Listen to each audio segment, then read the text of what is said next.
Bonjour, j'espère que vous allez bien. Je vous retrouve avec Dorby pour cette première vidéo de l'année 2025. On est le 5 janvier, donc je commence par vous souhaiter mes meilleurs vœux pour la nouvelle année. J'espère que vous avez passé un bon temps des fêtes et demain c'est la reprise. Aujourd'hui on est dimanche soir. Je reprends le travail demain. J'avoue que je serais bien restée en vacances encore un petit peu, mais il faut bien reprendre. Et puis j'ai la chance de repartir en vacances dans pas trop longtemps, donc je ne vais pas me plaindre. J'avais prévu de vous faire un vrai podcast avec la belle lumière, tout organisé, etc. Et finalement, je prends pas le temps de le faire, donc je me suis dit là j'ai un petit peu de temps ce soir, donc je vais vous prendre quelques minutes pour vous parler de projets. Je pense qu'on va partir sur une vidéo sous un format vlog. Ça fait longtemps que j'en ai pas fait et je commence à avoir envie de m'y remettre, donc écoutez, on va prendre on va prendre ça et je vais en profiter pour vous montrer au courant de cette vidéo là les autres projets qui m'occupent, ceux qui dorment, peut-être vous parler un petit peu de ce que je prévois pour l'année à venir, en tout cas pour là les prochaines semaines en termes de tricot. Et voilà, donc on va commencer par les deux choses que je tricote le plus en ce moment. Là je l'ai sous les mains parce que je viens d'arrêter de le tricoter. J'étais en train de tricoter sur le châle de Stephen West. C'est le Glowwear Frost Shawl, je pense, si je dis pas de bêtises. C'est son cal de l'hiver. Il fait un cal tous les ans, le lendemain de Noël, je crois, qui commence le lendemain de Noël. Et donc cette année je le fais. Alors je l'ai commencé un petit peu avant. Je le tricote avec Sophie de la chaîne Au fil de la ruche et Émilie de la chaîne Ce n'est pas que du tricot, que j'embrasse si vous passez par là les filles. Donc on se fait un petit cal vraiment informel, sans pression, juste pour le plaisir un petit peu de se partager nos avancées. Et j'avoue, ah si j'ai pris mes laines, c'est bon, j'ai dit ah mince j'ai pas pris mes laines pour vous montrer un petit peu le projet au complet, mais je suis au début. Alors l'avantage du cal avec Stephen West, c'est qu'il se fait des vidéos qui nous montrent vraiment pas à pas comment faire le châle. Donc si vous êtes comment je pourrais dire, faut pas que vous soyez vraiment débutant, que vous ayez fait que des mailles à l'endroit, ça fonctionnera pas. Si votre premier châle, je vous le conseille pas non plus, mais si vous avez quand même déjà un peu d'expérience et que vous n'osez pas vous lancer dans une pièce un peu plus grosse, c'est vraiment les bonnes occasions, les cals de Stephen West. Ça peut aussi être d'anciens cals puisque les vidéos restent en ligne pour toujours, parce que vraiment il explique vraiment toutes les techniques pas à pas, en lien directement avec le châle, parce que des fois on fait un projet, on regarde une technique, mais l'explication n'est pas en lien avec le projet qu'on tricote, donc des fois c'est pas toujours facile de reporter ce qu'on a vu en explication à ce qu'on est en train de tricoter en réalité, mais là c'est pas le cas, donc je vous le conseille vraiment. Pour le moment, à ce stade-là, il n'y a rien de très compliqué, rien d'insurmontable, mais il y a quand même un petit peu de technique. Donc on commence par un montage ici en I-cord, je me souviens plus le terme exact le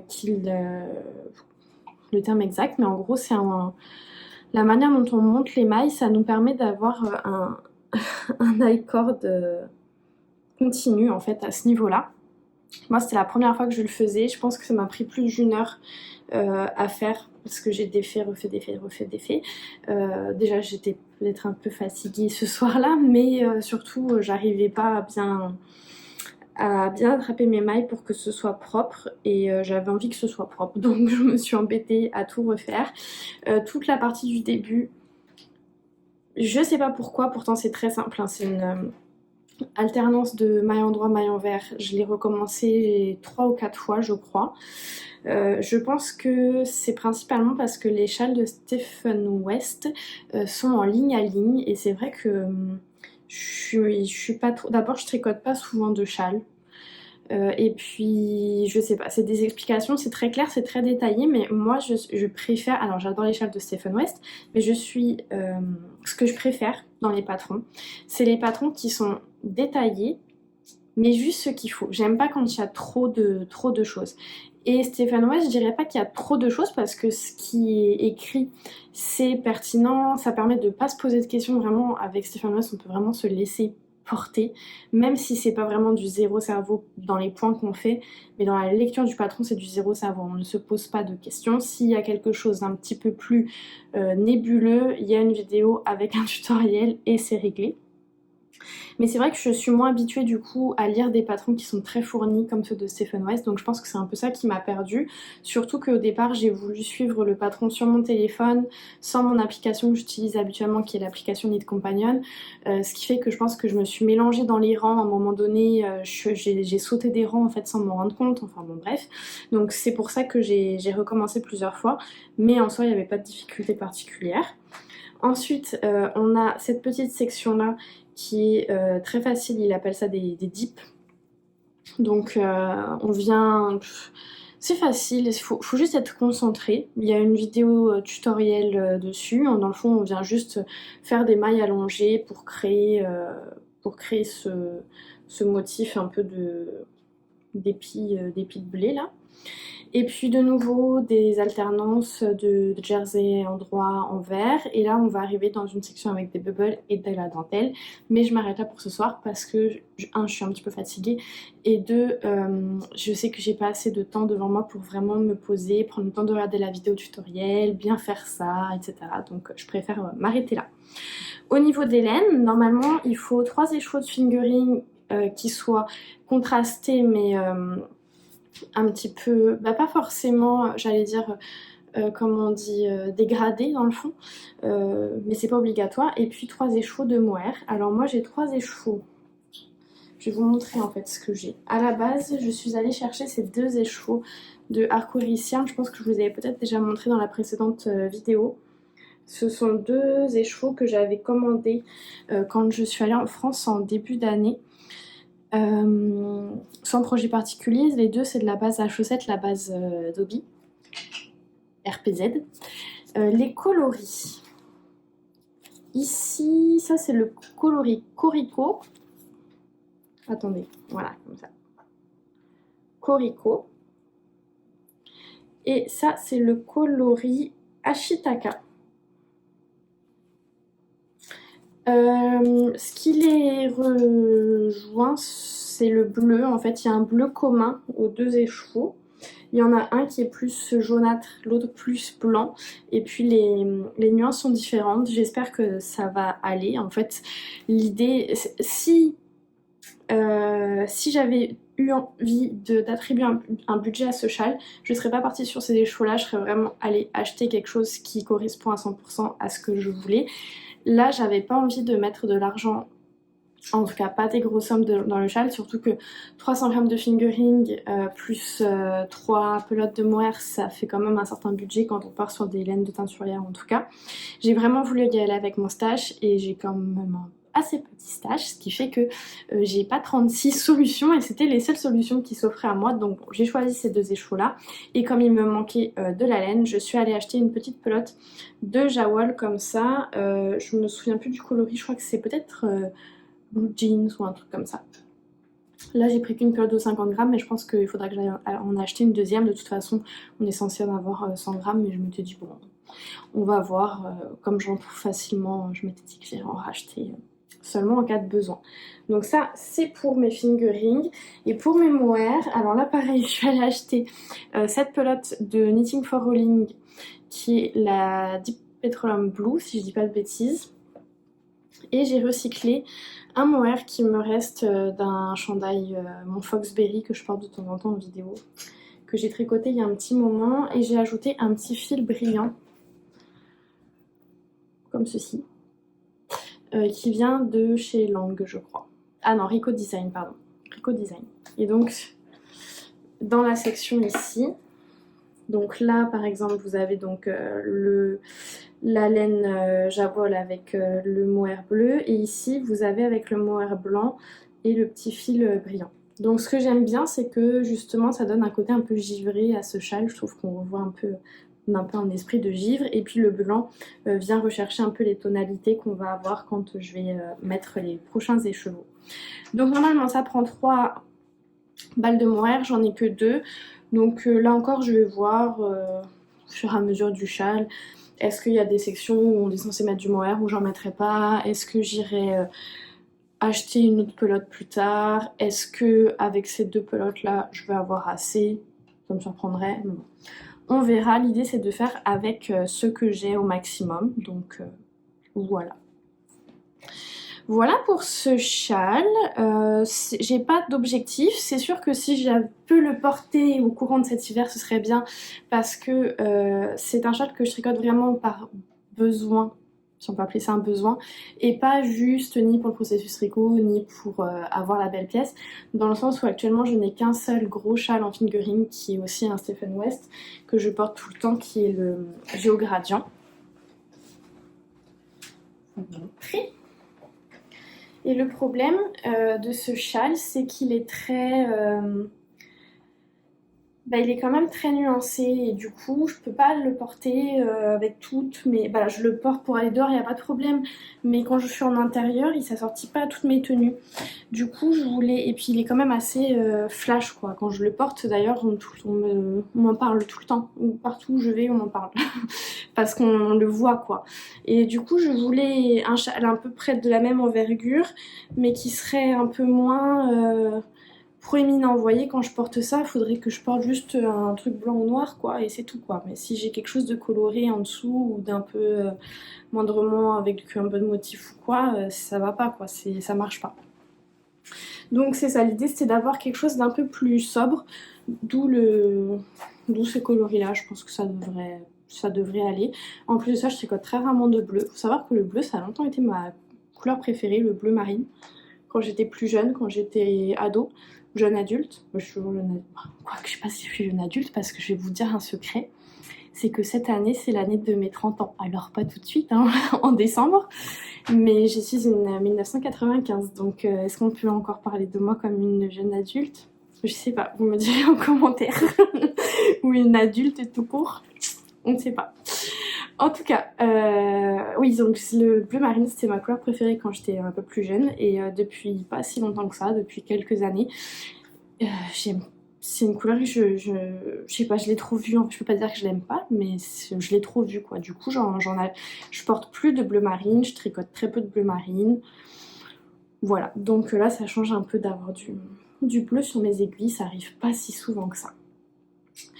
Voilà pour le châle, et du coup oui, ce que je disais c'est que c'est sûr que plus tôt je l'ai, mieux c'est, dans le sens où j'ai envie d'en profiter, mais après bon, si je l'ai seulement pour l'hiver prochain c'est bien correct aussi parce que c'est quand même une grosse pièce, je suis loin d'être mono en cours, et voilà, je me mets pas de pression dessus, donc il sera prêt quand il sera prêt. Me connaissant, je vais encore mettre au moins 2 mois dessus minimum, donc mars. Bon, l'avantage c'est que je vis au Québec, alors il fait froid jusqu'au mois de mai, donc je suis large. Donc voilà pour ce petit châle là, je pense que j'ai fait le tour de ce que j'avais à dire. Et l'autre chose qui m'occupe pas mal ces derniers jours, alors en fait j'ai terminé, je me suis dépêchée pendant mes vacances, je me suis donné sur la dernière semaine le challenge de terminer ma paire de chaussettes que j'ai testé, que je vous avais pas montré parce que c'était un test secret. Je pense que je pourrais peut-être vous le montrer bientôt, je l'espère en tout cas, mais à la base ça devait être un test pour que ce soit un Mysterical, et finalement ça sera probablement juste un patron tout court. Bon, dans tous les cas c'est très bien, mais moi j'avais fait qu'une chaussette sur les deux, donc là je m'étais donné l'objectif de terminer la deuxième pour pouvoir passer à autre chose, parce que je l'avais quand même commencé mi-fin octobre, donc ça commençait à traîner un petit peu pour une paire de chaussettes, et je m'étais dit tant que je n'ai pas terminé cette paire, je n'en commence pas d'autres. Donc là j'ai terminé, malheureusement je suis pas trop... en fait je peux pas vous en parler ni vous la montrer, mais quand je pourrai, je reviendrai un petit peu dessus rapidement pour parler du patron. La paire de chaussettes, je l'ai offert à ma belle-sœur. Je suis super contente parce que moi je l'ai trouvée très belle. Mais ma belle-sœur m'avait vu les tricoter au début et elle m'avait dit que elle trouvait vraiment très jolie aussi. Et du coup je m'étais dit, si je vais les faire pour ma taille, mais si ça lui va, je lui donnerai. Et au final pour moi elles étaient à ma taille, mais disons que je voyais qu'elles étaient pas serrées, du coup je m'étais dit je pense qu'il y a une petite chance pour que ça aille à ma belle-sœur, parce que ma belle-sœur on fait la même pointure, mais je dois toujours lui faire des chaussettes un tout petit peu plus grandes quand même que les miennes, parce qu'elle a le pied un peu plus fort.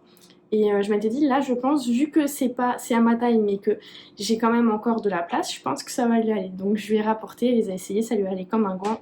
Donc j'étais super contente de pouvoir lui offrir. Donc voilà, tout ça pour dire ça. Et on a fait un troc parce que je lui avais offert des chaussettes à son anniversaire. Je vais vous les chercher.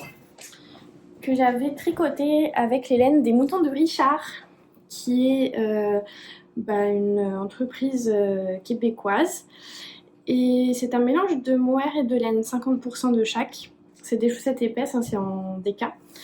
Et malheureusement, elle les supporte pas. Elle lui pique la peau. Donc le problème, c'est que je ne sais pas parce qu'elle est allergique à la laine. En général, les pieds, ça va, mais c'est sûr qu'en général, je tricote du mérino et le mérino, elle le supporte très bien. Là, pour le coup, c'est vraiment de la laine, c'est de la laine rustique. Donc ce que je ne sais pas, c'est est-ce qu'elle a une réaction liée à son allergie ou est-ce que vraiment les chaussettes piquent. Donc là, du coup, elle me les a rendues, on a fait un échange. Moi, je vais les essayer et je vais voir, mais j'ai l'impression, en tout cas, quand je les mets dans ma main comme ça, moi, ça me pique pas du tout. Donc là, j'ai pas eu le temps encore, mais je vais les mettre à même mon pied. Et si jamais moi aussi ça me gratte, je pense que je les utiliserai un petit peu comme des chaussons vu qu'elles vont être un petit peu grandes pour moi. Je vais mettre une paire de chaussettes en dessous et puis ça, je les mettrai en sur-chaussettes. Donc éventuellement, je vous ferai un petit retour. Je pense que j'avais pas dû suivre de patron. J'avais peut-être suivi, pour le nombre de mailles, j'avais regardé les patrons de chaussettes de Lysandre Hourdin. Elle a un patron de chaussettes Deka gratuit et j'avais dû me baser sur ce patron pour avoir le nombre de mailles. Et après, j'ai fait des côtes 3-1. Et puis après, c'est une construction toute simple avec un talon à rond raccourci. Voilà, rien de particulier à raconter sur ces chaussettes-là de plus. Surtout, je vous en avais déjà parlé quand je les ai faites. Donc c'est ça, et tout ça pour dire que j'avais hâte de terminer mes chaussettes parce que je voulais me lancer une nouvelle paire à partir du livre que j'ai reçu, pareil, cet été je crois. Je pense que Loris a dû me le ramener de France quand il est allé en France cet été. C'est sa maman qui me l'a offert, mais je crois qu'il l'a ramené cet été. Donc ça doit faire depuis cet été que je l'ai et j'avais pas encore eu le temps de tricoter de patron de ce livre. C'est le livre pardon, de Charlotte Stone, le premier qui est les chaussettes pop, les Charming Color Box Socks, un truc comme ça, c'est pas le même nom en français et en anglais. Moi j'ai la version française et j'adore à peu près tous les patrons qu'il y a dedans, mais j'avais pas encore eu le temps de m'en monter et j'avais vraiment envie cette année d'en tricoter plusieurs d'entre elles. À commencer par le patron avec les cœurs qui est assez connu, hein, vous l'avez sûrement déjà vu passer. Et ce qu'il y a, c'est que déjà cette année, en 2024, j'avais vraiment envie de me tricoter des chaussettes à thème pour Noël, pour Halloween, etc. Et au final, ça fonctionnait jamais dans mon emploi du temps. Et cette année, je m'étais dit, j'ai vraiment envie de le faire et du coup de m'y prendre relativement assez longtemps d'avance pour pas être mal prise. Surtout que en plus de ça, j'ai vraiment besoin de chaussettes parce que j'en ai tricoté 0 pour moi l'année dernière. Et donc toutes mes chaussettes datent de 2023. Elles sont pas abîmées ni rien, mais j'en ai pas tant que ça. Je me rends compte que, là par exemple, cet hiver, je porte quasiment que mes chaussettes tricotées. Il y a plusieurs fois où je suis arrivée à court parce que j'en ai pas non plus des milliers de paires. Je dois avoir peut-être 5-6 paires, quelque chose comme ça. Donc ça va vite, même si je les porte plusieurs jours avant de les laver, ça va quand même vite, surtout que je les porte pas non plus. Je dois les porter, je pense. J'ai pas de compte précis parce qu'en fait, je les mets à laver en général parce qu'elles se détendent. C'est un peu ça mon repère. C'est qu'au bout de 2-3 portées, la laine se détend. Pardon, j'ai comme un petit filet d'air qui me gratte la gorge. Et du coup, je les mets à laver pour que la laine se replace. Mais c'est ça. Là, je me suis dit, cette année, je me tricote des chaussettes pour moi. Et tant qu'à faire des chaussettes du livre. Donc c'est ce que j'ai fait. Et il y a un cal autour de ces chaussettes. Alors, si vous voulez rejoindre le CAL, s'il vous plaît, envoyez-moi un petit message privé sur Instagram pour que je vous ajoute à la conversation. Le but du CAL, c'est de se tricoter une paire pour le 14 février. Donc si vous pensez, au moment où sortira cette vidéo, que vous avez encore le temps pour le faire et que vous avez envie de participer au CAL, envoyez-moi un petit message. Il y aura un tirage au sort parmi les paires de chaussettes terminées le 14 février. Je vais vous offrir un patron de votre choix de Charlotte Stone. Si jamais vous pensez pas pouvoir terminer dans les temps ou si vous voulez essayer mais que vous n'êtes pas sûr de le terminer dans les temps, rien ne vous empêche de nous rejoindre quand même. C'est un bon moyen de tricoter tous ensemble, d'avoir de l'aide, des conseils, de l'inspiration, de voir d'autres combos, etc. Donc c'est toujours chouette. Le patron est assez facile, la seule chose que je lui reproche c'est qu'il y a 3 tailles et 3 tailles très espacées les unes des autres. La plus petite c'est 56 mailles, après ça 70 et après 84. Là je parle du nombre de mailles du jacquard parce que c'est pas le même nombre de mailles au niveau des côtes qu'au niveau du jacquard, on fait des augmentations. Moi 56 mailles, le jacquard je sais que ça passe pas, c'est trop petit, trop serré. Donc je suis obligée de prendre la taille 2 qui fait qu'on a 70 mailles pour le jacquard. Et je crains vraiment que ce soit beaucoup trop grand. Donc là je la tricote mais sans être certaine que ce soit ajusté à mon pied, donc c'est un petit peu contrariant. Bon c'est pas grave, si elles sont trop grandes je les offrirai, je sais déjà à qui, mais à la base je voulais vraiment les faire pour moi, donc je serais quand même vraiment déçue si elles sont trop grandes, mais bon. Le patron est super clair, facile à suivre, il n'y a rien à dire. La grille est très simple. La seule chose c'est qu'on a quand même plusieurs mailles, faut croiser les fils en fait régulièrement. Donc c'est pour ça que j'ai décidé de tester la technique du ladder back. Donc c'est la technique en fait d'échelle où on vient tisser nos fils flottants dans notre jacquard. Donc j'ai suivi le tutoriel de Claude Tricot qui est ma foi assez bien expliqué. Je sais pas si vous voyez ici par exemple, là on a des mailles tissées, ici. Ça me faisait un peu peur finalement, j'ai pris le temps d'écouter le tutoriel, de l'essayer en même temps que Claude Tricot l'explique. Et en fait une fois que c'est compris c'est très très simple, très très facile à réaliser. Et c'est vrai je pense que ça apporte une certaine élasticité, même si genre, en général j'ai pas vraiment de problème avec l'élasticité de mes jacquards.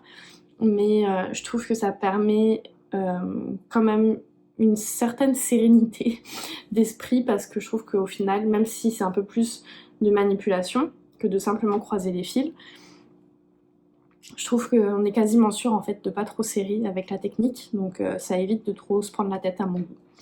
Je vous mettrai si j'y pense le tutoriel en lien, autrement vous tapez simplement ladder back, L-A-D-D-E-R, back, B-A-C-K, Claude Tricot, vous allez trouver le tutoriel sans problème. Les laines, je tricote la laine rouge, m'a été offerte lors du calendrier de l'Avent l'année dernière que j'ai fait avec mes tricopines, c'est de la Entre-Sœurs Hélène et je crois que c'est la première fois que je tricote du Entre-Sœurs Hélène. La laine je l'avais déjà utilisée pour me tricoter un ranunculus au courant de l'année et en fait je l'ai détricoté parce que j'avais trop de projets en cours et j'avais besoin de faire de la place dans ma tête. Et bah voilà, c'était la laine parfaite pour ce projet-là. Ça m'a été offert par Armandine, que j'embrasse si tu passes par ici. Et le petit rosé, c'est de la Telle Mère Telle Fille, les deux ce sont des teinturières québécoises. Et c'est un mélange de mérino, nylon, cachemire, si je dis pas de bêtises, que j'ai acheté pour terminer à la base mon pull Elton, que j'avais fait aussi avec des restants du calendrier de l'Avent. Et il m'en restait un 50 grammes. Donc 50 grammes de rose, 100 grammes de rouge. Je pense que je devrais être correcte. J'ai fait mes côtes ici un petit peu plus longues que préconisé. Mais je pense que normalement je devrais pas avoir de problème en termes de quantité de fil. Donc j'ai séparé le patron en 6 phases pour 6 semaines de tricot pour qu'elle soit prête pour la Saint-Valentin. Donc là je suis au courant de ma première semaine qui va se terminer mercredi et pour ma première semaine il faut que j'ai tricoté les côtes et la tige, sachant que la tige j'ai fait à peu près les 2/3, donc on est dimanche soir, ça devrait aller pour mercredi malgré la reprise du travail, je l'espère, et malgré aussi que je vais avoir pas mal d'occupations dans les prochains jours parce que je déménage. Oui, je vous en ai pas parlé encore mais j'achète une maison. Donc je quitte Montréal, je reste au Québec, je vais être dans le coin de Saint-Hyacinthe. Donc s'il y a des tricoteuses en poids de Saint-Hyacinthe, faites-moi coucou, je me suis déjà renseignée, j'ai vu qu'il y avait un café tricot qui avait lieu dans la boutique de laine de Saint-Hyacinthe les vendredis, samedis, si je dis pas de bêtises. Donc je vais essayer de prendre un peu plus d'informations, ça se peut que je me joigne à vous dans les prochaines semaines. Mais c'est ça, on a un déménagement organisé pour le courant du mois de janvier. Et sans rentrer dans les détails, ça a été un petit peu devancé par rapport à ce qui était prévu initialement, ce qui fait qu'on est un petit peu dans le jus et que on avait décidé de profiter de nos 2 semaines de vacances de Noël, de rien faire, de se reposer, de pas s'occuper du déménagement et de clencher ça après. Sauf que c'est ça, on a appris là très récemment que c'était un petit peu devancé de 1 semaine. Du coup on a un peu moins de temps que ce qu'on pensait, mais c'est correct parce qu'on a notre logement actuel, on l'a jusqu'à la fin du mois de janvier, donc on n'est pas mis à la rue, mais c'est juste qu'on a la maison plus tôt que prévu, donc du coup on va avoir envie d'apporter nos choses plus tôt que prévu, donc il faut qu'on se dépêche un peu pour pouvoir avancer tout ça. Mais étant donné que j'ai vraiment bien repris un Mojo Tricot, j'ai beaucoup tricoté dans les derniers jours, dernières semaines. J'ai envie de revenir un peu plus régulièrement sur YouTube que ce que je n'ai fait dans les dernières semaines. Donc j'espère que je vais quand même être capable de me conserver du temps pour ça, pour tricoter et pour vous faire des vidéos dans les prochaines semaines. Mais bon, on verra comment les choses se concilient. Il n'y a pas de pression sur aucun sujet, donc on va laisser les choses se faire tranquillement. Je vais m'arrêter là pour aujourd'hui, ça fait déjà presque 30 minutes que je parle. Je vous reprendrai probablement, je l'espère en tout cas assez rapidement, pour vous montrer mes autres projets en cours et faire un petit point sur ce que j'ai tricoté l'année dernière, mais très rapidement, plus faire un peu un bilan, un large bilan qu'autre chose, et c'est ça un peu de mes plans tricot pour les prochaines semaines. A tout de suite. Salut, on est le lendemain et je vous retrouve pour faire le point sur le reste de mes encours, certains qui sont plus ou moins actifs. Aujourd'hui, pour l'occasion, je porte mon pull Home Before Dark de Nadia Crétin-Leschène que j'avais testé pour elle l'année dernière. Il est tricoté avec un fil de la teinturière bleu poussière qui est un mélange d'alpaga, de soie et alpaga, soie et je sais plus quoi, j'ai oublié. Et mérino peut-être, je sais plus. Et ça c'est de la Tetlopi. Le problème de ce pull, je l'adore, je trouve qu'il est super bien pensé et très bien construit. La seule chose c'est qu'en fait les laines que j'ai choisies sont trop souples et du coup je trouve qu'il se tient pas super bien, et je pense qu'il aurait besoin d'un lavage aussi un petit peu comme ce que je vous disais il y a quelques secondes pour mes chaussettes, pour se retendre un petit peu. Donc c'est sûrement ce que je vais faire peut-être aujourd'hui si j'y pense après l'avoir porté, et besoin d'un petit déboulochage aussi. Le hasard fait bien les choses parce que justement je comptais vous glisser un mot concernant ce patron là, parce que c'est un pull que je vais probablement refaire dans les mois à venir au courant de l'année, à moins que je change d'avis évidemment, qu'il y ait peut-être un autre projet qui me tente. Mais il va être parfait pour utiliser mes pelotes d'Ulysse. Je sais pas si vous les reconnaissez. C'est les laines que j'utilisais pour le test aussi pour Nadia, le gilet littoral. J'étais en train de faire un gilet un peu en sorte de mosaïque avec comme un peu un quadrillage en fait avec ces deux coloris là.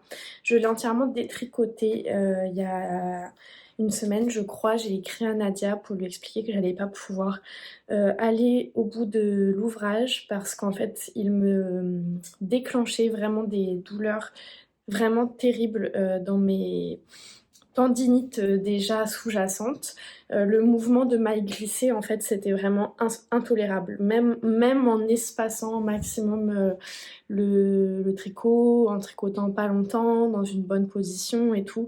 Vraiment, 10 minutes de tricot, c'était 2 jours de douleur, quoi. Donc ça fonctionnait plus.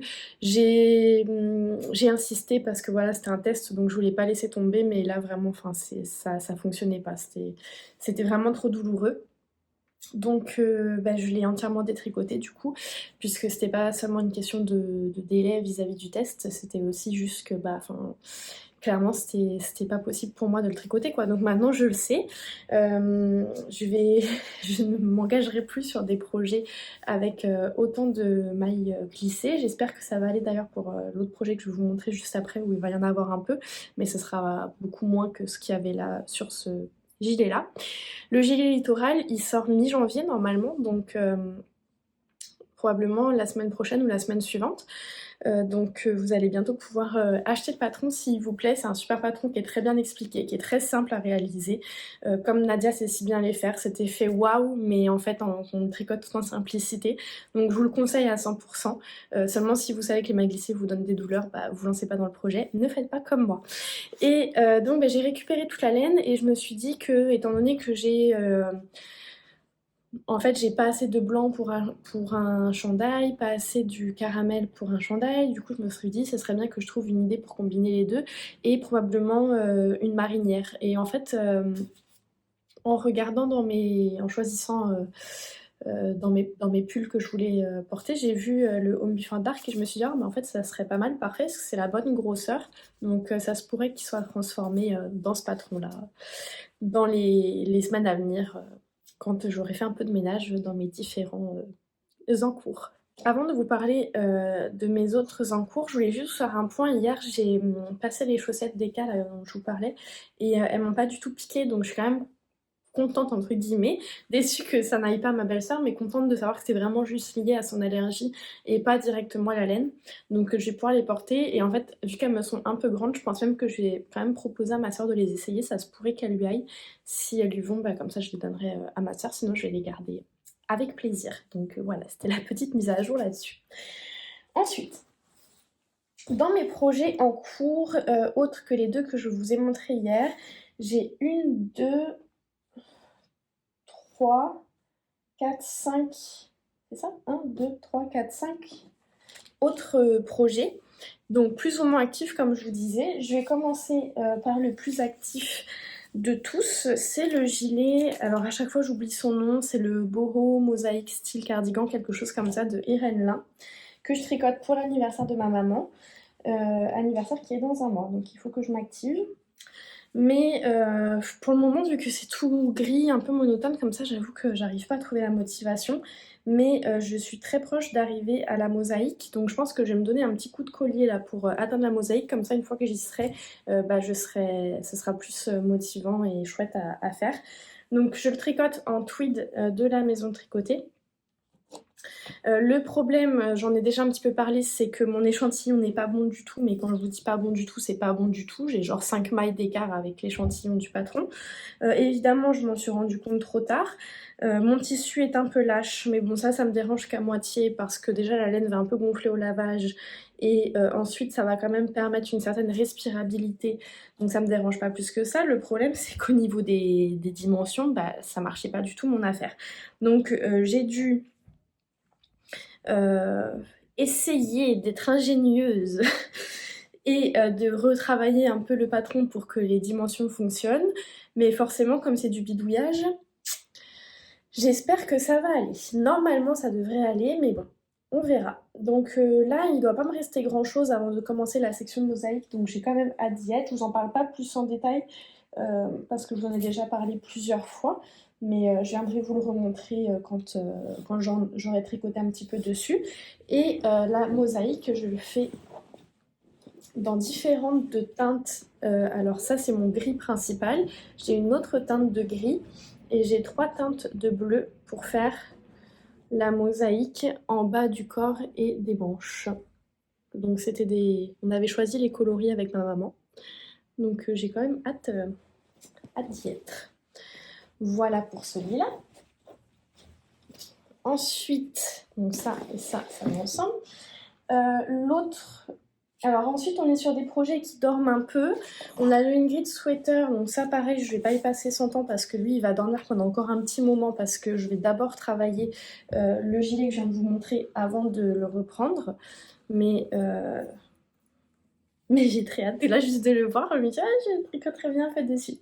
J'ai trop hâte. Je pense qu'une fois que je vais me mettre dessus, il va quand même aller vite parce que c'est de la grosse laine, ça avance bien. C'est de la laine de Topsy Farms en Ontario. Une grid sweater de petite knit. Donc ça, voilà, on le laisse dormir un peu parce qu'il faut avancer sur le reste tout simplement. Mais très impatiente de le reprendre. Qui pour le moment dort un peu, mais peut-être que je vais le reprendre quand même prochainement. Le Zweig, qui est sur mes aiguilles depuis le mois de mars 2024. Et je pense que mars 2025, je pense pas qu'il sera terminé. Mais c'est pas grave, je vous le montre quand même, juste pour vous donner un petit aperçu. Donc lui, il est quand même bien avancé, hein. Je suis quasiment à la fin de la première manche. Il me reste la deuxième manche à faire et une partie du corps. Je sais pas pourquoi il traîne autant ce pull. Je sais pas ce qu'il m'a fait. Mais voilà, et ensuite encore 2 projets. Alors eux, pour le coup, vraiment qui dorment et qui vont dormir encore un petit moment, que je vous ai pas montré depuis une éternité. On a, et ça fait vraiment mal au cœur, une petite canette, comme ceci. Je me souviens même plus comment elle s'appelle cette petite canette, c'est pas Nana. Donc du livre Mouche et ses amis, que j'avais commencé en duo avec Sophie au fil de la ruche, qui je crois a aussi abandonné la sienne. Et moi je l'ai abandonnée parce que elle me faisait trop mal. Elle me causait trop de douleur, mais ça j'aimerais vraiment la reprendre assez prochainement. Par contre, pourquoi le fil est coupé? Pas sûr que ce soit normal ça. Est-ce que c'est mon chat qui est intervenu là-dedans peut-être? Mais c'est trop mignon, c'est sûr que elle, je veux pas la détricoter, je vais me remettre à travailler dessus bientôt quand j'aurai un peu de temps. Et après mon déménagement, c'est sûr. Peut-être plus au printemps, je pense. Mais voilà, elle va être faite un jour. Et ça, je ne l'ai pas montré depuis 1000 ans, c'est un châle de reste. Oui. Qui était fait pour être moche. Où je passais tous mes restes DK et plus. De taille DK et plus. Et l'idée, c'est que, en fait, c'était un châle triangulaire avec des augmentations régulières. Je voulais faire une sorte de gros châle, mais qui resterait chez moi, genre sur le canapé, et juste pour mettre sur moi quand je regarde un film, que je tricote, quoi que ce soit. C'était ça son objectif de vie. Et en fait, je pense que j'ai changé d'idée, parce qu'il avance pas. Il est là depuis au moins 2 ans, je pense. Et je crois que ce que je vais faire... D'ailleurs, je m'étais motivée, j'avais bobiné tous mes restes de fil. J'avais fait des nœuds en fait pour avoir une seule grosse pelote avec plein de pelotes à l'intérieur. Et d'ailleurs, du coup, ça m'arrange pas trop pour la suite, parce que ce que j'allais dire, c'est que mon idée, c'était de tout défaire et à la place de faire une sorte d'excavation blanket. Donc c'est la couverture de reste qu'on a vu un peu partout là, qu'on fait en aller-retour. Mais là du coup je suis en train de me dire, vu que j'ai déjà joint tous mes fils, ça marche pas parce que la excavation blanket, le principe justement c'est d'avoir les fils qui pendouillent. Ou alors je couperai le nœud à chaque fois peut-être, je sais pas. En tout cas, c'est pas la couverture que je préfère. Alors si vous avez d'autres idées à me proposer de restes de couverture, mais qui soient vraiment zéro cerveau, donc pas des granits, pas des carrés, pas des trucs comme ça, genre un truc vraiment au kilomètre, je suis preneuse, qui puisse se faire en grosse laine, mais bon ça après ça s'ajuste. Ou alors est-ce que vous pensez que je continue ce châle là triangulaire, mais je sais pas. Je sais même... Non, il a pas de sens, je pense. Enfin, il y a forcément un endroit et un envers quelque part, mais je sais pas trop quoi en penser, dites-moi. Ou sinon, j'abandonne tout projet avec ces restes de laine-là, mais bon. Ouais, je prends vos idées. Voilà, donc c'était pour un petit tour d'horizon de mes projets en cours. Ce que je vais faire, c'est que je vais vous reprendre un peu plus tard, ou aujourd'hui ou un autre jour, pour faire un petit bilan de 2024, les projections pour 2025 et répondre à quelques-unes des questions que vous m'avez posées sur Instagram. A tout de suite! Hello, on se retrouve le lendemain avec un partage d'écran de mon téléphone. Je vous emmène dans quelques sélections de patrons qu'il y a dans ma bibliothèque. Il y a beaucoup de ces patrons qui m'ont été offerts, donc si vous vous reconnaissez, je vous dis un grand merci. Ça me fait toujours très plaisir. Je peux pas tricoter tous les patrons d'un coup, mais tout ce que j'ai dans ma bibliothèque, j'espère en tout cas vraiment le tricoter au fil du temps parce que c'est que des patrons qui me plaisent beaucoup.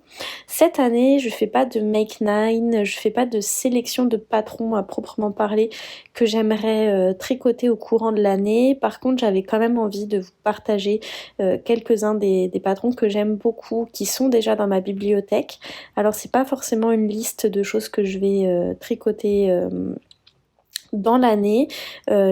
Probablement qu'il y en a quand même certains parmi ceux-là qui vont être tricotés, mais il y en aura probablement d'autres et probablement que tous ceux-là ne seront pas tricotés. Alors, on commence tout de suite avec le Gogo Dynamo, donc c'est le MCAL de cette année de Monsieur West, donc le MCAL du mois d'octobre. Je l'avais pas fait cette année parce que j'avais déjà beaucoup de choses sur mes aiguilles, mais je l'aime beaucoup. J'ai très envie de le faire, je pense que ce sera mon prochain grand châle. Donc quand j'aurai fini celui qui est actuellement en cours, ce sera probablement lui que je mettrai sur mes aiguilles. Ensuite, le Flamingo Camille de Kamika. Ça fait très longtemps que je lorgne sur ce patron. Il m'a été offert par les grands-parents de Loris à Noël. Et je l'aime beaucoup, donc peut-être qu'il sera probablement sur mes aiguilles cet été, c'est pas impossible du tout. Donc rendez-vous dans quelques mois pour voir si je le tricote cette année. Ensuite, on a le châle Ozono, je voulais vous le montrer, c'est un châle de Même les Anges tricotent. C'est ma tricopine Fred qui me l'a offert quand j'ai parlé il y a quelques jours, quelques semaines de mon envie de tricoter un châle avec un écheveau de 100 grammes et un mini. Je connaissais pas le modèle, je le trouve très sympa. Alors là sur la photo on voit pas grand chose, mais si vous êtes intrigué, je vous invite à aller regarder la page sur Ravelry. Ça change des modèles de petits châles qu'on peut voir. Ensuite, on a la Sophie Hood de la capuche qu'a sorti Petite Knit cet hiver. Alors là, c'est un énorme coup de cœur, mais vraiment, je l'adore. Je ne sais même pas encore, je ne sais même pas comment plutôt j'ai fait jusqu'à présent pour me retenir de castonner ce projet. C'est sûr que là, j'essaie de me concentrer sur les projets que j'ai déjà en cours, mais si je le tricote pas cet hiver, c'est sûr que je vais me le tricoter pour l'hiver prochain. Surtout que ça se tricote quand même avec des grosses aiguilles, du 4 mm en DK, donc ça doit quand même monter assez vite. Je pense que c'est un patron assez addictif, assez zéro cerveau. C'est vraiment un très gros coup de cœur. Ça faisait longtemps que j'avais pas eu un tel coup de cœur pour l'un des patrons de Petite Knit. Je vous ai mis ce cardigan là, si je me trompe pas il est gratuit, c'est un mélange de crochets, de sortes de granny square qui sont reliés avec du tricot.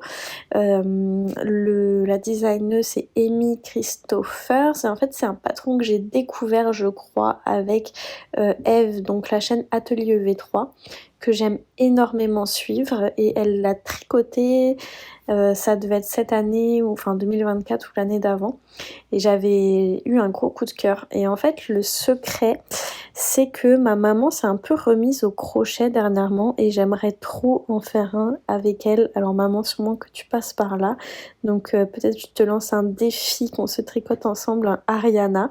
Alors ou peut-être je pourrais missionner ma maman pour faire les crochets et ensuite moi je ferai la partie en tricot. Ça pourrait peut-être être un projet à 4 mains à suivre. Ensuite, on a le fil de Sleepover de Camille Avalt, je l'adore. Si je dis pas de bêtises, c'est Miss Manu Naturel qui m'a offert ce patron l'année dernière. J'ai trop envie de me le tricoter, j'ai la laine, j'ai tout ce qu'il faut. Il fait vraiment partie des projets que j'aimerais monter assez prochainement. Je le trouve super beau, il y a toute une gamme de différents modèles avec ce motif-là. Il y a les mitaines aussi que je trouve super jolies. Et je me suis pas fait de sleepover l'année dernière, j'en ai pas fait l'hiver d'avant en fait, j'en ai pas fait cet hiver-là non plus. Et j'aimerais vraiment m'en faire d'autres parce que jusqu'à présent, je crois que j'ai un seul sleepover. Je l'ai beaucoup porté cet hiver, je l'ai pas trop porté encore, je pense que je l'ai un peu oublié, mis dans un coin de ma tête, faudrait que je le ressorte. C'était le sleepover Chanterelle de Sarah Blo. Et faudrait que je m'en fasse d'autres couleurs, le mien est gris, donc voilà. Ça c'est pareil, un patron que j'ai envie de me faire depuis super longtemps, c'est le Misty Jumper de Irène Lin. Je l'adore avec son détail de son encolure en mohair. Ça c'est pareil, c'est sûr que je vais me le faire un jour ou l'autre parce que c'est vraiment un méga coup de cœur. Je crois que c'est du worsted, c'est une laine, enfin la laine principale, il me semble que c'est de la worsted en fait, je sais plus trop. Alors j'ai ressorti les Gno Fun Like Gnome Fun de Sarah Shira. Alors l'année dernière j'avais fait pas mal de gnomes, cette année j'en ai pas fait. Et en fait j'ai mis dans ma sélection ce que j'ai vraiment super envie de m'en refaire. Peut-être après mon déménagement et probablement pour l'hiver prochain. Mais les gnomes c'est pas réservé qu'à l'hiver non plus. Ce que j'aime bien dans ce patron c'est qu'on a la recette pour faire avec différentes grandeurs. Et j'aime bien notamment les tout petits pour faire en porte-clés, je trouve ça trop sympa. J'avais trop envie aussi de m'en faire plein de petits en décoration de Noël. Donc cette année, je peux le temps de le faire, mais peut-être qu'il y en aura sur mes aiguilles en 2025. Ensuite, un autre patron de petite knit, le Terrazzo Neck. Je le trouve super sympa, je m'en ai pas fait de... J'ai perdu le nom, je sais plus comment ça s'appelle là, ces petits cache-cœurs là. Mais j'aimerais beaucoup m'en faire, surtout pour l'hiver québécois, je pense que c'est bien pratique. Donc pareil à suivre. Le Nocturnal Jumper, je l'adore, de The Petite Knitter. Je pensais vraiment que j'allais me le faire cette année, j'ai pas eu le temps. Je vois acheté en novembre 2023, je pensais que... Oh si, oui, si, ça fait du sens. Je crois qu'il m'a été offert aussi ce patron. Mais je l'adore, pareil, ça fait vraiment partie des patrons qui sont dans ma tête que j'aimerais faire très prochainement. Je trouve trop sympa. Le pull danse de l'atelier La Casavant, lui, j'avais eu un coup de cœur à sa sortie. Je sais qu'il m'a été offert aussi. J'ai les laines, pareil, ça fait vraiment partie des patrons qui attendent leur tour, mais que j'aimerais tricoter assez rapidement. Le top resort, pareil, j'ai la laine, c'est un patron que j'ai envie de tricoter depuis super longtemps. Je pensais le tricoter cet été, j'ai pas eu le temps. C'est sûr que, à mon avis, c'est l'un des premiers tops que je vais monter quand je vais commencer à tricoter un petit peu pour le printemps-été. C'est un patron de Lucienne Tricotte. Les chaussettes particules, pareil. C'est un patron aussi que j'ai envie de faire depuis longtemps. L'un des premiers patrons de Lysandre Hourdin. Je le trouve super sympa, il est tout simple mais je trouve super fun. Donc probablement qu'il sera sur mes aiguilles aussi cette année. Weekend Sleepover, pareil. Patron que j'ai envie de faire depuis très longtemps. Donc que je... pareil, je sais pas si j'aurai forcément le temps de le faire cette année, mais c'est sûr que je vais le faire bientôt parce que... Enfin, bientôt. Dans le sens où... Le problème, c'est que les années passent trop vite et que je tricote trop lentement pour faire tout ce que j'ai envie de faire. Mais c'est vraiment un patron que j'aime beaucoup, patron de petite knit aussi. Je crois que oui, c'est ma dernière sélection, c'est les Foxtail Socks de The Petit Knitter. C'est un patron de chaussettes en jacquard avec des petits renards. Pareil, je l'adore, ça fait longtemps que, vous voyez, m'a été offert en novembre 2022. Donc ça fait 2 ans qu'il attend que je le tricote, mais je ne l'ai pas oublié. Je pense beaucoup à lui, souvent. Donc voilà pour une petite sélection de patrons sympas qui sont dans ma bibliothèque et que j'aimerais tricoter. Il y en a d'autres qui sont dans ma bibliothèque, il y en a d'autres qui ne sont pas encore dans ma bibliothèque. Cette année, enfin l'année passée en 2024, j'ai assez peu acheté de patrons, j'en ai presque pas acheté. Et quand j'en ai acheté, c'était vraiment pour des choses très spécifiques. Par exemple, le gilet que je fais pour ma maman, le patron de la poule que j'ai fait pour ma nièce. Mais il y a très très peu de patrons autrement que j'ai acheté. J'essaie vraiment de faire avec ce que j'ai. Parce que là, vous voyez, tout ce que je vous ai montré, c'est des patrons que je n'ai encore jamais tricotés. Et j'ai réduit la sélection. Il y a au moins le double de patrons que j'ai pas encore tricotés qui sont dans ma bibliothèque et que j'ai vraiment très envie de faire. Pas des patrons qui sont là et que je sais pas si je vais faire un jour, non, vraiment des patrons que j'ai vraiment envie de faire. Donc l'année dernière, je m'étais dit que j'allais essayer de pas trop acheter de patrons et c'est un peu aussi ma ligne conductrice pour 2025. Je fais pas de challenge, je m'empêche pas d'en acheter. Si j'ai une envie particulière, un patron qui me plaît beaucoup ou quoi que ce soit, je l'achèterai. Mais je vais quand même rester dans cette idée d'utiliser ce que j'ai. Donc voilà, on va voir où nous mène 2025 et j'espère qu'il y aura quand même au moins quelques patrons de cette sélection qui auront été tricotés d'ici la fin de l'année. Voilà, on s'arrête là pour aujourd'hui et je vous reprends en vidéo peut-être demain, peut-être au courant de la semaine pour la suite. Salut, désolée, la lumière est nulle, on est le soir. Je viens de terminer la tige. J'ai passé de ma chaussette. J'ai passé un petit câble pour pouvoir l'essayer. Et c'est genre vraiment trop grand. Donc je vais détricoter une semaine de travail. Je n'ai pas envie du tout de pleurer. Voilà.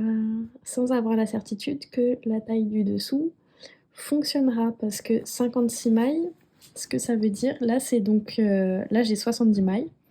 La taille du dessous c'est 56 mailles. Ça veut dire que j'enlève tout un cœur plus une bande rouge ici. J'enlève de là à là. Donc c'est quand même beaucoup plus petit quoi. Donc ça se trouve ça sera trop petit. Donc je suis deg et un peu déçue quand même parce que je comprends pas. Enfin, je comprends bien sûr que le jacquard fait en sorte qu'on ne peut pas faire 1 million de tailles différentes. Mais entre 50, 70 et 84 mailles, ça fait quand même beaucoup de différence et je trouve que c'est un peu compliqué d'avoir la bonne taille, quoi. Voilà, donc je suis bien deg, c'est parti. J'espère que je vais pas trop galérer à détricoter avec le jacquard et le leatherback. Parce que c'est quand même bien emmêlé tout ça. Je suis deg. Alors, on est le lendemain du drame et entre hier soir et ce matin, j'ai remonté la chaussette qui a quand même un petit peu avancé. Alors c'est sûr que ça vient un peu mettre à mal mon planning puisque j'avais tout réparti pour que ce soit prêt pour la Saint-Valentin. Mais l'avantage c'est que comme je monte une plus petite taille, bah du coup ça va plus vite parce qu'il y a quand même 14 mailles par rang en moins. Donc là j'ai déjà presque fait une première répétition du motif et en tout je dois en faire quasiment 3. Donc je pense que je vais quand même essayer de clencher un peu peut-être aujourd'hui pour... je sais pas si je serais capable de finir la tige aujourd'hui, mais si je pouvais la finir peut-être demain, ce serait cool pour pas prendre trop de retard. J'espère vraiment que ce sera pas trop petit. Au niveau de l'élasticité, jusqu'à présent, on est très bien. Mais on est quand même sur du 56 mailles.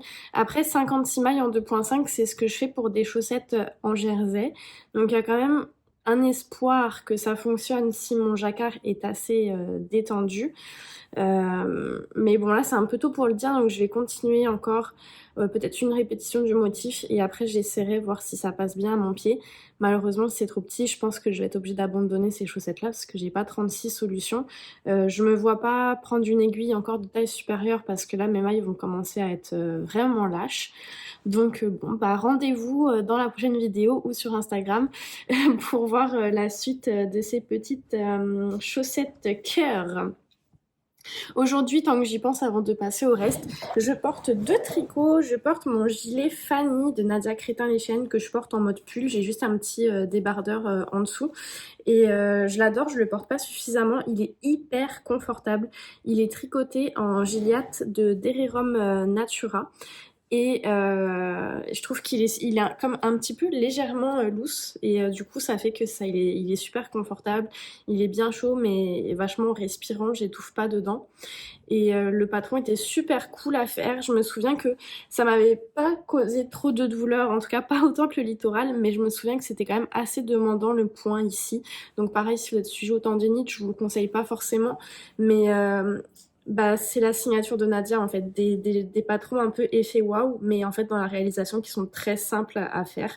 J'avais pris énormément de plaisir à le tricoter et j'ai énormément de plaisir à le porter.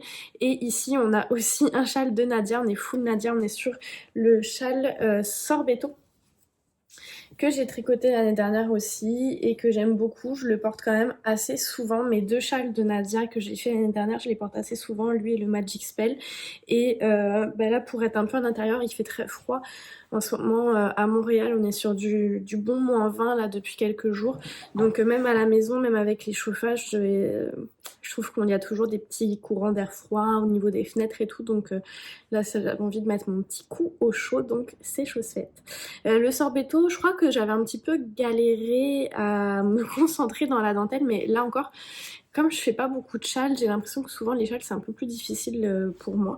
Mais en tout cas, il était super agréable à faire et j'aime beaucoup le porter. Et ce que j'aime particulièrement bien dans ce châle, c'est qu'une fois porté, on voit vraiment tous les détails. On voit la dentelle, on voit le jeu de rayures, on voit les 2 laines.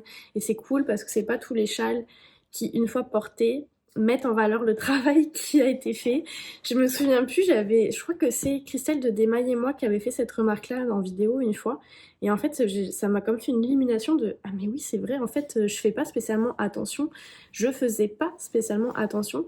Mais c'est quand même important quand on choisit un patron de châle de s'assurer qu'en fait, bah, tout le travail va être mis en valeur une fois porté. C'est quand même mieux. Pas indispensable, mais toujours agréable. Voilà. Alors, petit bilan très rapide de 2024. Je vais pas passer au travers de tous les ouvrages que j'ai faits. Ça va vraiment plus être un bilan général.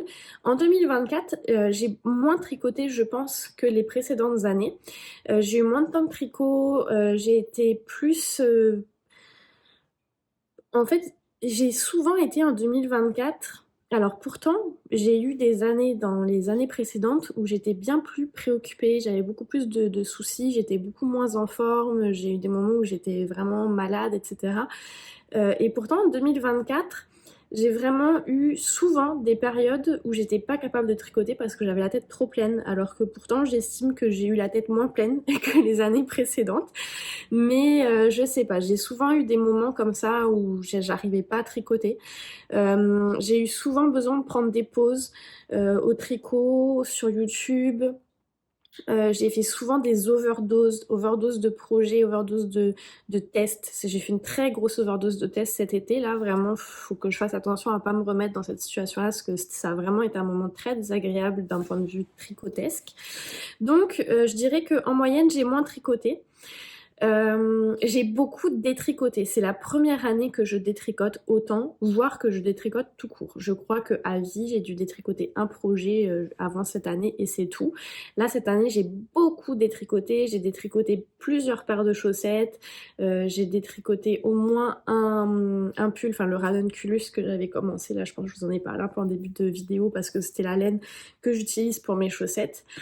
Et ce que ça révèle en fait, c'est que j'ai eu beaucoup de trop, beaucoup de surplus. C'est pour ça que j'ai détricoté parce que j'ai souvent eu des besoins de ok là faut remettre à zéro, qu'est-ce que je tricote pas. Donc il y a eu vraiment une multitude de projets. Habituellement j'ai toujours été multi en cours depuis que je tricote, mais avec 2-3 projets actifs et maximum 4 qui sont surmontés sur des aiguilles. Cette année je m'étais vraiment lâchée, je m'étais dit je me fais plaisir, si j'ai envie de monter un projet, je monte un projet, je me pose pas de questions. Et le problème, c'est que ça a un peu entraîné ce sentiment de surplus, le sentiment de pas avancer, parce que j'avais souvent des grosses pièces qui étaient pas mal tout le temps au début. Donc du coup, j'avais l'impression que ça n'avançait pas. J'avais pas un roulement d'un projet qui se termine, un autre qui commence, un en cours. Et j'ai toujours eu comme des mauvais timings sur mes projets. ça me permet de tester en fait ce que j'aime pas. Ça n'a pas été ma meilleure année au tricot, mais par contre ça m'a vraiment permis de continuer à apprendre à me découvrir, comment j'aime fonctionner. Ce que je retiens, c'est que j'ai apprécié la liberté de me dire ok, je me pose pas de questions, le tricot c'est du plaisir, j'ai envie de monter un projet, je monte un projet, mais je retiens aussi que ça m'a étouffée par moments, que ça a donné le résultat qu'au final j'ai pas beaucoup de pièces terminées en 2024 par rapport aux années précédentes. Donc ce que je me dis, c'est il faudrait que j'arrive à trouver un entre-deux, me faire plaisir sans me retrouver coincée en fait par rapport à mes projets actuels. Donc voilà, ça va être un petit peu l'idée de 2025. Pour cette année en 2025, je ne me fixe pas aucun objectif tricot. Pas de Make 9, pas de défi, pas de je tricote mon stage, rien du tout. Par contre, parce que je veux être dans cette liberté de je fais ce que je veux. Je dis pas que c'est mal, je m'en suis fixé des défis des Make 9 les années précédentes. Je m'en fixerai sûrement plus tard, peut-être plus tard cette année ou dans d'autres années. Mais cette année précisément, pour moi, je ne veux pas m'imposer quoi que ce soit. Par moment, c'est de la motivation, c'est motivant de se dire bah cette année, je monte tant de projets, je fais pas de chaussettes tant que j'ai pas terminé celles que j'ai en cours, c'est motivant. Mais moi, cette année, je veux pas ça. Cette année, je veux de la liberté, je me laisse porter, je fais ce que j'ai envie de faire. Je ne me suis pas dit, il faudrait que je me fasse plus de gilets, à part les chaussettes, mais c'est parce que j'ai envie d'en faire, c'est pas juste parce qu'en effet, l'année dernière, j'ai pas fait de chaussettes, donc du coup, bah, faut que je compense un peu. La seule chose, c'est que bon, là, je fais la grosse pièce pour ma maman, le gilet, et je m'étais dit que cette année, j'aimerais tricoter une grosse pièce pour ma sœur aînée. C'est à peu près les seules choses que j'ai en tête. Les cadeaux, pareil, pas de pression. L'année dernière, j'ai fait très peu de cadeaux en 2024 tricotés et cette année, ça risque d'être pareil. Je tricote, si j'ai envie d'offrir, j'offre, peu importe que ce soit anniversaire, Noël, etc. Mais par contre, je me fixe pas de voilà, à Noël, je fais un tricot par personne et tout. Non, ça c'est terminé parce que c'est trop de pression et au final, même s'il y a toujours le plaisir de confectionner, le plaisir d'offrir, etc., ça change pas. Mais c'est trop au détriment du reste de mes projets, de mes douleurs, parce que bah, parfois avec le timing, ça fait que je tricote quelque chose que ça plus vite, du coup je me crée des douleurs et tout, donc ça c'est terminé. Donc c'est ça, l'année 2025, ça va vraiment être on se laisse porter. Comme je vous l'ai dit juste avant, j'ai beaucoup de patrons dans ma bibliothèque que je n'ai pas encore tricoté, que j'aime beaucoup, que j'aimerais vraiment faire. Donc je vais quand même continuer dans cet objectif, comme 2024, de pas trop acheter de patrons et de vraiment me tourner dans un premier lieu vers ce que j'ai déjà. Mais comme je vous l'ai dit un peu plus tôt, pour autant je ne m'interdis pas du tout d'acheter des patrons. S'il y a quelque chose qui me plaît, dont j'ai vraiment envie, je vais l'acheter sans aucune culpabilité et sans devoir rembourser ma dette. Comme on voit parfois quand on fait des petits craquages, on se dit, par exemple si j'achète une laine, bon bah pour compenser, il faut que je tricote 300 grammes de mon stash ou ce genre de choses. C'est très correct, mais là cette année c'est vraiment pas du tout ça l'idée. Donc voilà un petit peu pour ce bilan très rapide 2024 et perspective 2025. Si vous voulez regarder, vous pourriez voir dans mon Ravelry, vous allez voir les projets que j'ai fait en 2024. Ce qu'on peut retenir, c'est qu'il y a quasiment pas de pull. Je crois que j'ai fait un pull et c'est tout. Et pas mal de cadeaux, pas beaucoup de projets. Voilà, c'est un petit peu ça qui est à retenir et pas beaucoup de pièces phares où je me dis waouh, je suis vraiment contente de ce que j'ai tricoté. Donc ça aussi c'est un peu dommage, mais bon voilà, c'est correct. L'année 2025 sera meilleure, je n'en doute pas. Sur Instagram, je vous ai demandé de me poser quelques questions sur ce que vous vouliez, ce qui vous intéressait de savoir sur moi par rapport au tricot et justement un petit peu ce bilan 2024, perspective 2025. Alors on va prendre quelques minutes, ça va être assez rapide pour que je puisse vous répondre. Premièrement, vous êtes nombreuses à m'avoir demandé comment je vais. Alors, ça m'a un peu surpris, mais merci de le demander. Vraiment, ça m'a touchée en fait que vous posiez la question. Mais c'est ça. Mais je vais plutôt bien en ce moment. Je dirais que il y a beaucoup de choses dans ma vie que je ne raconte pas sur YouTube Et j'ai eu des moments assez difficiles dans les 2 dernières années. Et même si tout n'est pas réglé encore à l'heure actuelle, disons que j'arrive mieux depuis quelques mois à vivre avec. Et c'est une très grande victoire pour moi. Ça fait très longtemps que je ne me suis pas sentie aussi en phase avec moi-même, équilibrée, presque sereine. C'est un sentiment que j'avais de la sérénité, c'est un sentiment que j'ai pas eu pendant longtemps. Donc je suis contente de le retrouver. Ça a été un gros travail sur moi, de longue haleine. Donc voilà, c'est pas tombé du ciel, mais ça va quand même plutôt vraiment bien. Je suis très heureuse de mon projet d'achat de maison qui se concrétise.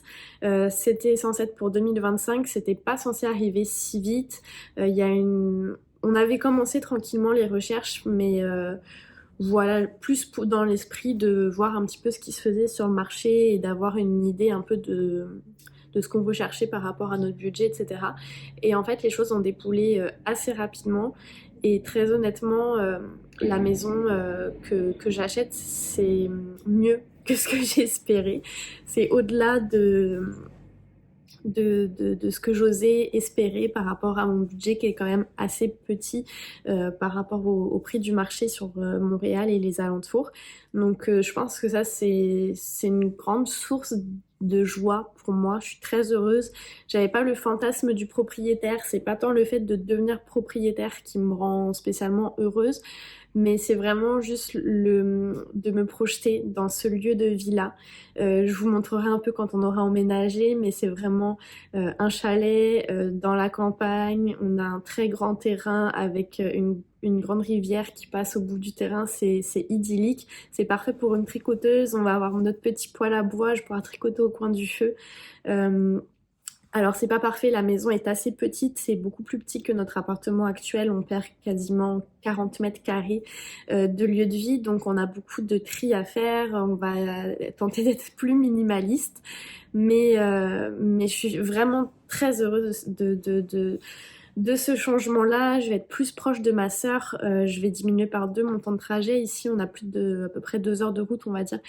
Pour voir ma soeur, là, on va tomber à plus qu'une heure à peu près, donc c'est super cool parce qu'on se voit quand même souvent, donc on va pouvoir, un, se voir encore plus souvent, et deux, ça va être plus facile aussi à organiser, on va pouvoir peut-être se voir juste faire l'aller-retour sur une journée, ce qui est un peu plus compliqué ici à Montréal.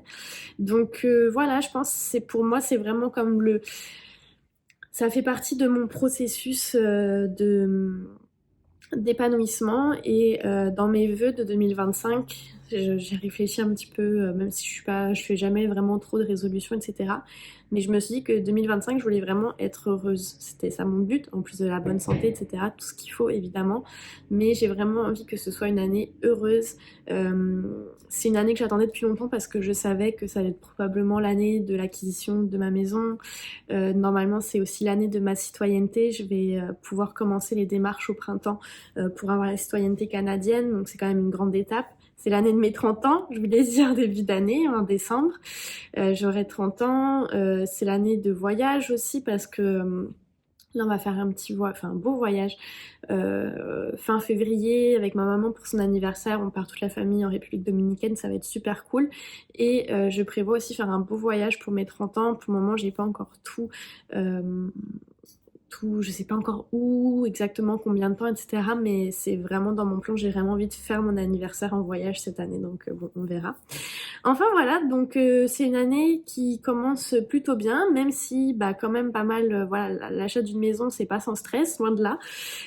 Tout n'est pas réglé dans toutes les sphères de ma vie, mais on est quand même dans un bon une bonne dynamique. Donc voilà, donc je vais plutôt bien. Merci de poser la question. Dobby, comment va Dobby? Bah Dobby c'est pareil, ça va vraiment bien. Il a eu des soucis de santé l'année dernière. Des soucis urinaires, mais bah, on l'avait soigné, médicaments, tout ce qu'il faut, nourriture adaptée. Et depuis le changement de nourriture, on n'a plus aucun problème. Donc ça, c'est quand même très cool. Je suis très contente parce que Dobby, c'est un chat qui aime quand même bien être dehors. C'est moite-moite. C'est aussi bien un chat d'appartement qui aime être au chaud, mais il aime quand même beaucoup passer de temps dehors. Donc je suis super contente de pouvoir lui offrir un cadre plus campagnard et sécuritaire que les balades en ville avec les voitures et tout. Et puis même sans parler des voitures, il y a vraiment avoir de l'espace pour aller chasser et tout. Donc je suis vraiment contente pour mon chat aussi de ce move-là, de partir à la campagne. Donc Dobby ça va super bien, c'est un chat qui a 4 ans maintenant. Et donc voilà, toujours un jeune chat, mais c'est ça, ça va.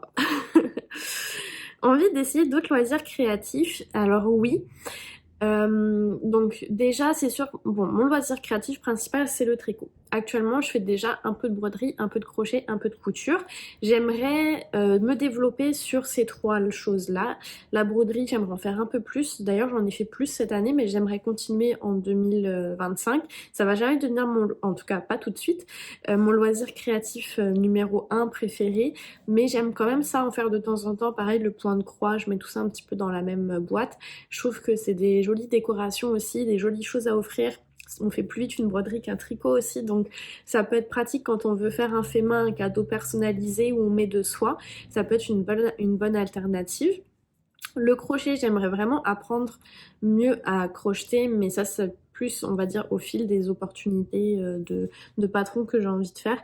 Notamment, j'aimerais trop faire les petits personnages de Lali Lala, si je dis pas de bêtises. J'aimerais bien que vous puissiez me dire en commentaire s'ils sont accessibles pour des gens qui ont mon niveau, donc débutants, mais voilà, qui ont quand même fait quelques projets au crochet.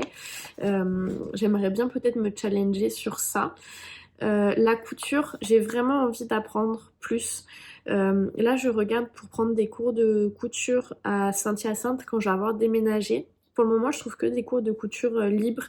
Ce que j'aimerais, c'est un cours de couture avec un projet précis où tout le monde coud la même chose en même temps. J'ai l'impression que ça va être plus facile pour apprendre que d'être dans un cours avec 5-6 personnes, chacun son projet et une personne qui fait le soutien un peu pour tout le monde. Peut-être que je me trompe, comme j'en ai jamais fait, ça se trouve ça fonctionne très bien comme ça. Mais pour un premier cours de couture, j'ai l'impression que j'aurais préféré être vraiment encadrée de A à Z avec quelqu'un qui est vraiment concentré sur toutes les étapes, qui connaît vraiment le patron, pouvoir s'entraider avec les personnes qui apprennent aussi.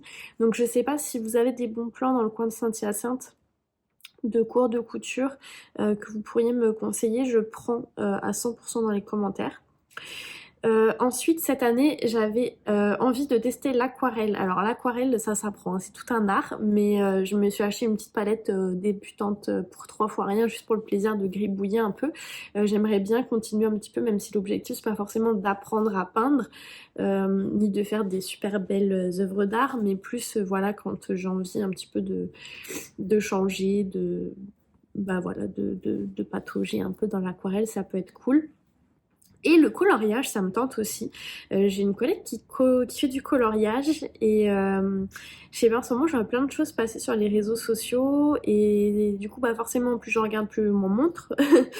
Et du coup, ça me titille un peu. J'aimerais bien peut-être essayer le coloriage. Je pense que c'est quelque chose qui pourrait beaucoup me plaire. Donc voilà, ça fait à peu près le tour dans les loisirs créatifs. Envie de plus de tricot pour 2025. Alors plus de tricot dans tous les sens du terme, oui. Plus de tricot, plus tricoté et plus de tricot, plus de pièces terminées. Comme j'ai dit, en 2024, ça n'a pas du tout été mon année tricot. J'aimerais vraiment que le tricot reprenne sa place dans ma vie en 2025. Aussi bien le tricot que YouTube aussi. Je pense que voilà, j'ai ressenti le besoin de faire plus de pauses l'année dernière, comme j'ai dit, c'est bien correct, mais cette année j'ai envie que ça reprenne, donc oui, plus de tricot dans tous les sens du terme. Une technique que j'aimerais tester au tricot, pas spécialement. La technique que j'ai jamais testée encore, c'est le stick, le fait de couper dans son tricot. Après, est-ce que j'ai envie de la tester? Si ça vient un jour, oui, mais après, j'ai pas vraiment de technique que je me dis ça, j'aimerais vraiment le faire ou, ou quoi que ce soit. C'est pas une technique, mais pareil, pour la question des loisirs créatifs, il y a quand même le filage aussi, ça me fait penser à ça, que j'aimerais développer, peut-être prendre un cours de filage parce que j'ai quand même quelques nappes à filer, j'ai bien aimé ça quand j'en ai fait, donc j'aimerais peut-être développer ça.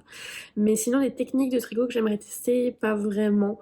Il n'y a rien qui me fait vraiment peur dans le sens où le tricot ça s'apprend, il suffit de se poser, d'avoir un bon tutoriel et de se lancer, de faire des essais-erreurs, donc non, pas spécifiquement.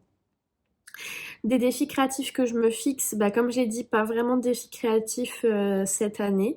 Plus un défi créatif général qui est d'être le plus possible à l'écoute de mes envies et de mes capacités. Ça va être ça mon défi créatif cette année. Pourquoi on ne me voit plus sur YouTube? Alors il y a deux réponses. La première, c'est que cette année 2024, la deuxième partie 2024, depuis l'été 2024, j'ai beaucoup moins tourné, j'ai fait beaucoup moins de vidéos qu'en temps normal.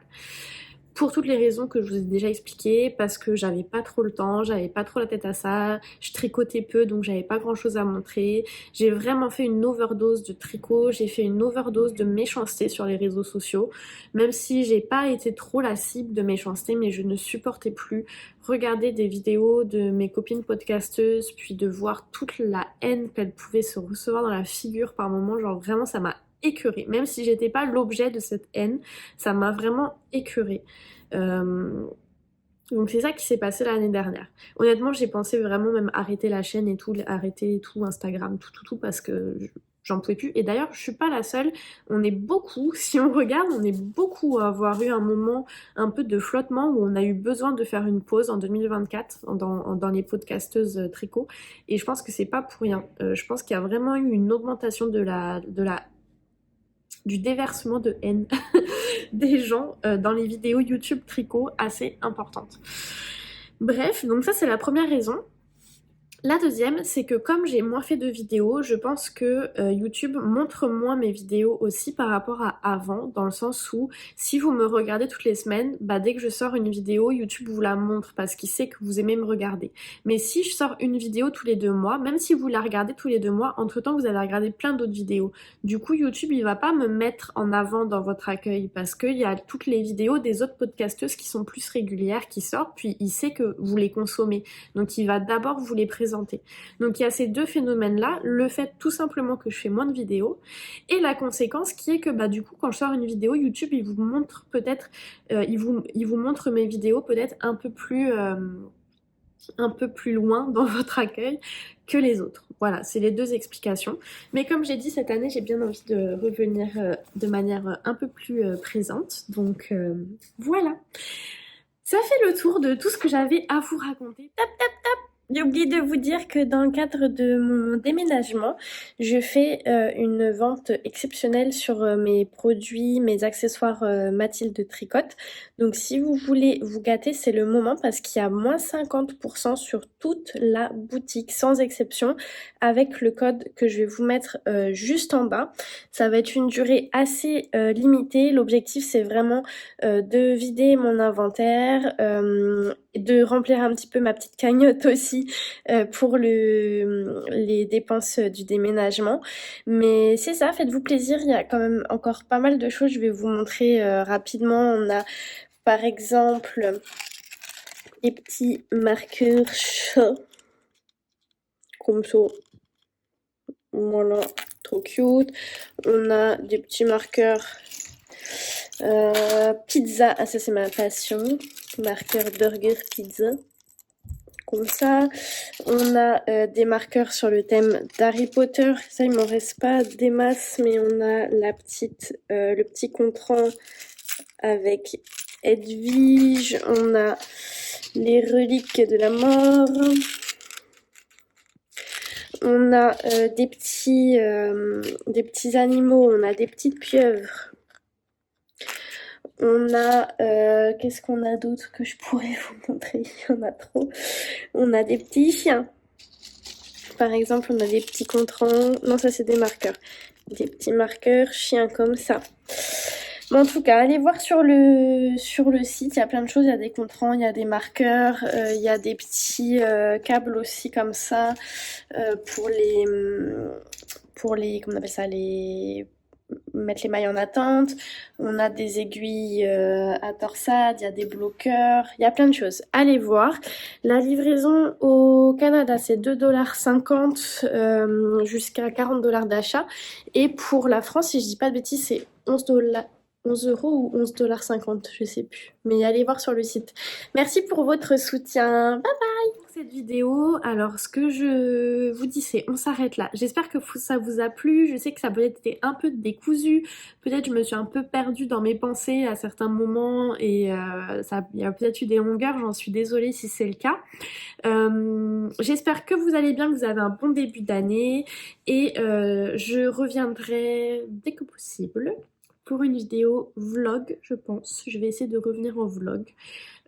Toutefois, comme vous le savez maintenant, j'organise mon déménagement, alors pas d'inquiétude, même si j'aimerais sortir une vidéo dans une semaine ou deux.